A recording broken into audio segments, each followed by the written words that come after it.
I think one of the questions that I get asked a lot by just, my clients who are ordinary folks who have the misfortune of being in one of these wrecks is, can't the police do it? Doesn't the police do their investigation? Why do we need to hire a Reconstructionist? And I know, that you have in your company several police officers, and you were a former police officer.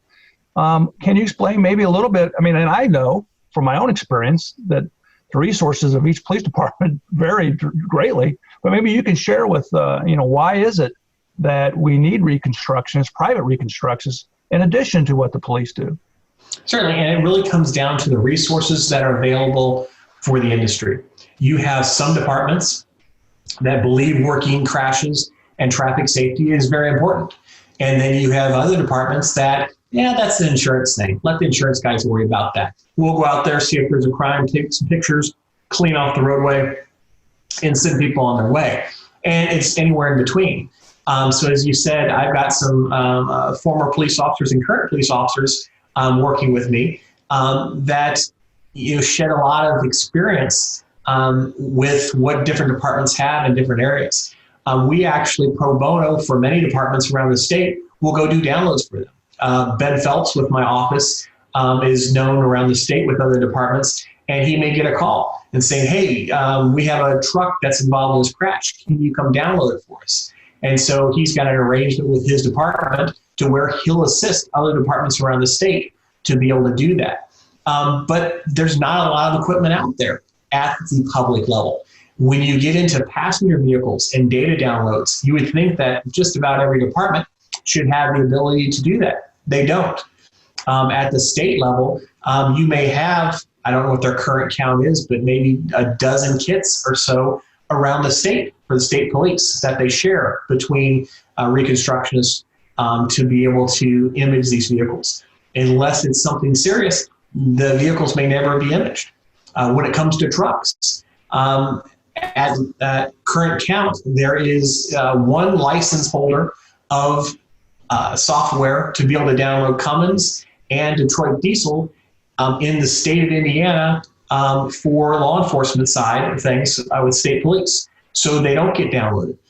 Individual police departments don't have the ability to do those trucks. And that's where Ben, for Boone County here, it's kind of funny when I get a case that was involved in Boone County or something that way.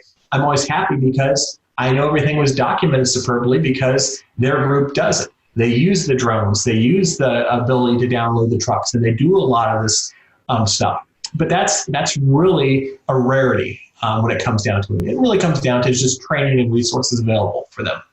And I've actually seen the police are thankful when we get hired and we put in a private Reconstructionist who does, and we obviously can't afford to invest the money to go out and do it right. I've had police officers thank me for the fact that we shared that information with them. Yes, because again, the law enforcement side, they want to know the information. They want the good, the bad, the ugly, and they want to be able to tell the story and explain it to the people that are involved, to give families closure on that law enforcement side.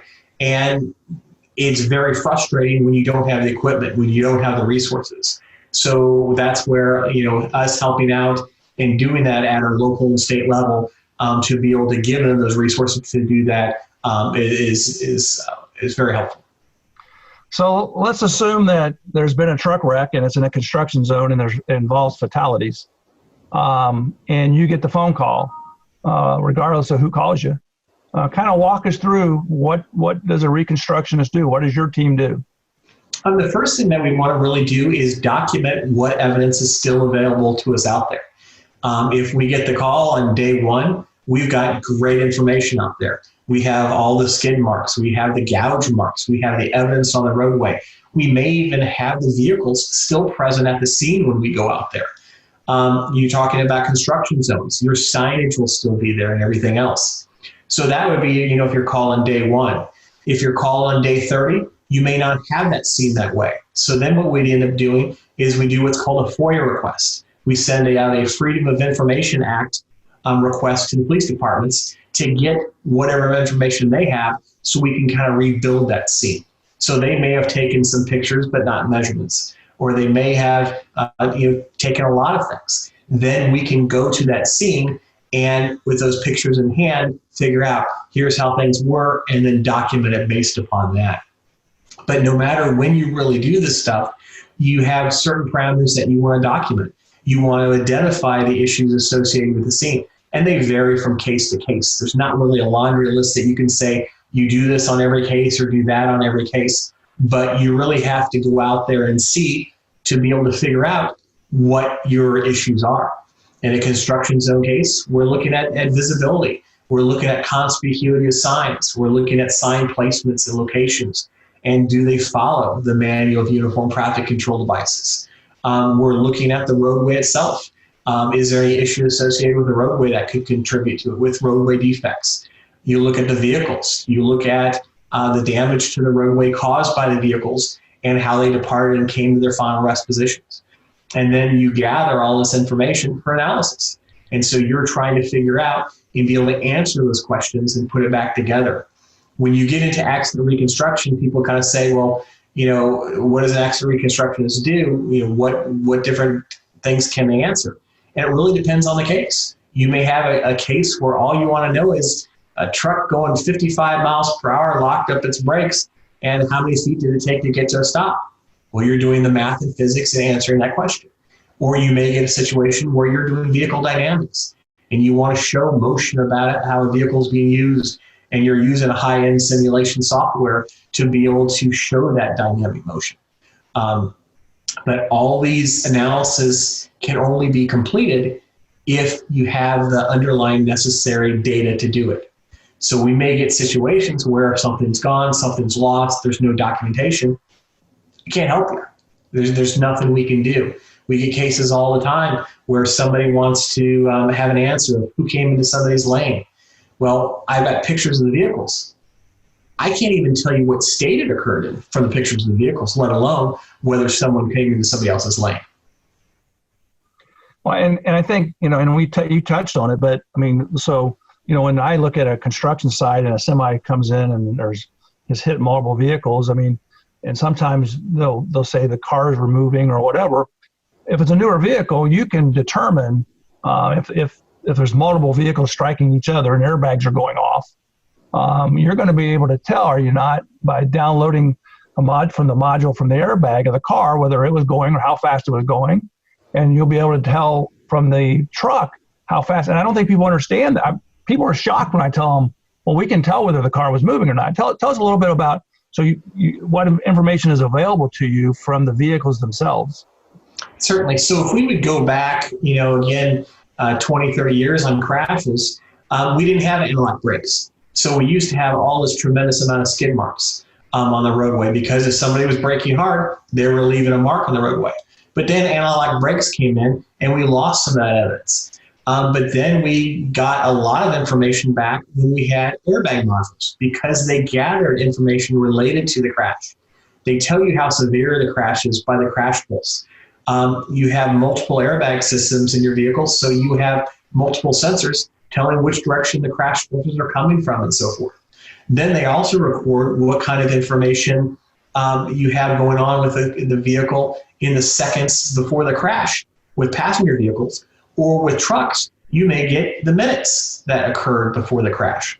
So using conventional reconstruction techniques, I might be able to tell you a closing speed. I might be able to tell you how they came to rest and all these type things. But could I tell you where the vehicle was completely stopped or maybe going 5, 10 miles per hour? It was in the mud. You couldn't really have enough of your precision and accuracy with your calculations to be able to determine that. Now with the data recorders, you're able to get that information and be able to nail it down and correspond that with a conventional reconstruction and show the validity of that data and how it's answering things in your case. And then the newer technology that's even coming out, we've touched on airbag control modules on vehicles, is the infotainment systems we have in vehicles.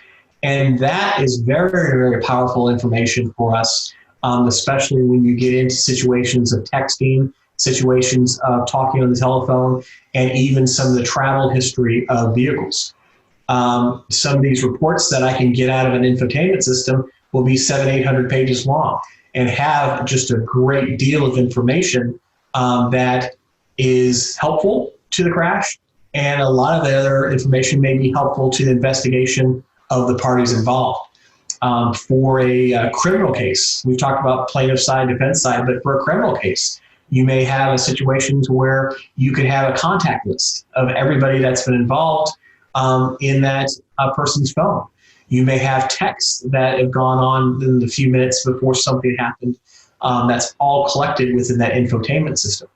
What people don't think about is when you turn on your car and you have your radio system in there, well, when you put your car in reverse, it changes from your radio system to a backup camera.